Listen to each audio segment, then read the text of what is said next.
So you had a message for the team, are you committed? And if so, show up Wednesdays. How'd they show up? Yeah, I thought we got off to a good start yesterday. From start to finish, all three phases.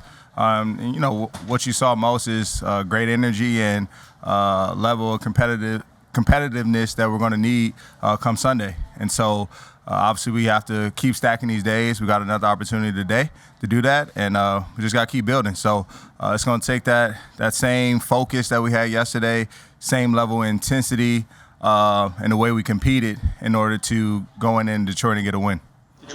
We talked a lot last year about the Social Justice Council that you guys had. Is that still going on? Yeah, it is. It's still current. We actually had a meeting a couple of weeks with the team, just introducing, letting them know kind of what we have planned and how guys can get involved. But we're going to have a campaign coming out soon that is very prevalent to some of the issues that's going on here in Philly, within a lot of communities, but specifically with our youth. So super excited about that, and it's been good. Have there been any new sort of members who have become vocal in that group? Anthony Harris joined, Eric Wilson joined this year, so I was glad to have those guys. Zach was a part of it. Unfortunately, he is now with a new team. But we're slowly growing, and we have gotten a few interests from some other guys after that meeting. Rod, what's your level of confidence right now in terms of this team's ability to turn around? Very confident, man. And that's just because of the type of guys that we have. No matter what, we've stayed together through it all. And like I said, man, yesterday showed me a lot.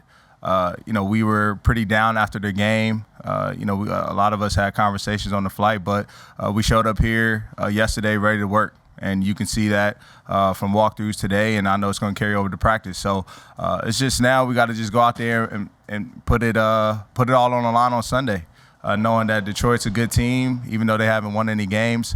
They're facing adversity too. They're a good team, so we're going to have to fight to the end, and we're going to have to battle. But I like the guys that we have. Rod, we talked to Jason Kelsey yesterday about guys being, all in during that adversity.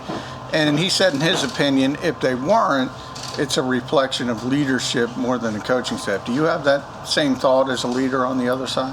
I truly do. I think as leaders, the way that we approach these situations, the way that we talk, our energy level, reflects, and carries over into the team. And so we have great leaders on this team outside of myself who just get to it, man. Just say, hey, this is a time where the only way we fix this problem is if we go back to work, we self-evaluate, we grind, and we go out and get a win on Sunday. That's the only way. Complaining, making excuses is not going to get it done. So that's been our mindset all week. Leaders on this team and guys have rallied behind and showed up ready to work. Rodney, you talk Sunday. DeAndre Swift on tape. What kind of player is he? What kind of player can he be? Yeah, he gets the ball a lot of different ways. They like to get him on the perimeter runs, and then also spread him out in space, give him check downs, screens. Every way they can find ways to get him ball, they do. And he does a good job. He's very talented. And so, we have to, one, rally to the ball. We got to tackle well in space versus him.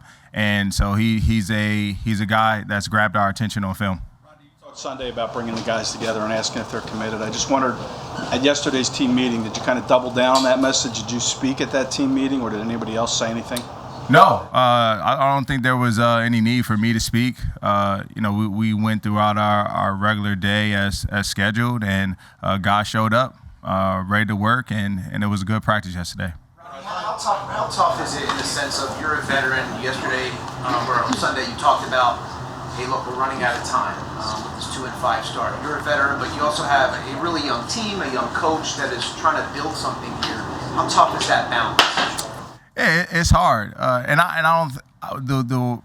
The way I framed it is, we're running out of time, but the fact that it's still no need to panic, right? We just need to fix a lot of these issues that have been carrying over, the little things that we talk about that matter in the game, that determine us winning and losing football games. And so if we want to reach, our goals, we have to, turn this thing around. And it's a great opportunity on Sunday to do that. Rodney, you played for a number of first-time coaches and stuff during your career and everything. Is there something about the way Nick kind of like connects with the team that might be different from the other guys you played for, or like what kind of sets him apart? I guess is a better way to phrase that. I think for Nick, he's very relatable.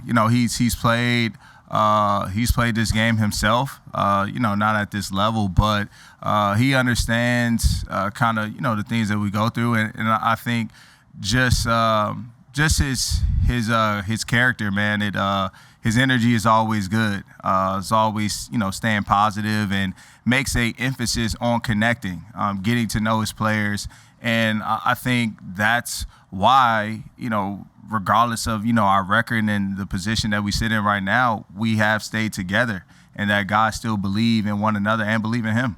You mentioned that the guys were having conversations on the flight back from Vegas. What were they like?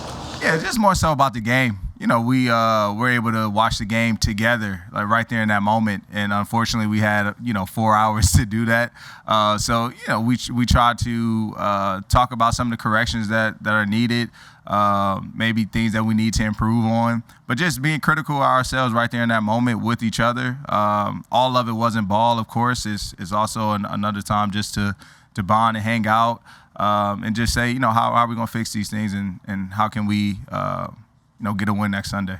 Something out of the ordinary, watching something like that immediately afterward, was that a little out of the ordinary to do something? No, a lot of guys like myself, get the game right after, upload it, and have an opportunity to watch it right after. We just have more time with one another to be able to watch it maybe a few more times, right? And you have other guys who may have noticed something that you didn't see, so that was all. Both Nick and JG use that word challenge. Maybe you need to challenge people more on the defensive side of the football. What does that mean to you as the leader of that back seven? That just means, within whatever the call is, man, we have to attack that call with a certain level of intensity, right?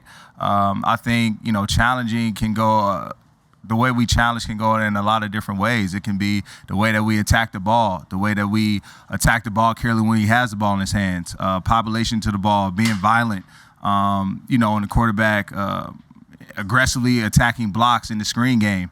There's a lot, right? And I think as a defense, we have to do that this week. We have to get population to the ball. We have to aggressively attack blocks and aggressively play the football when it's in the air. We have to own the ball and make it ours.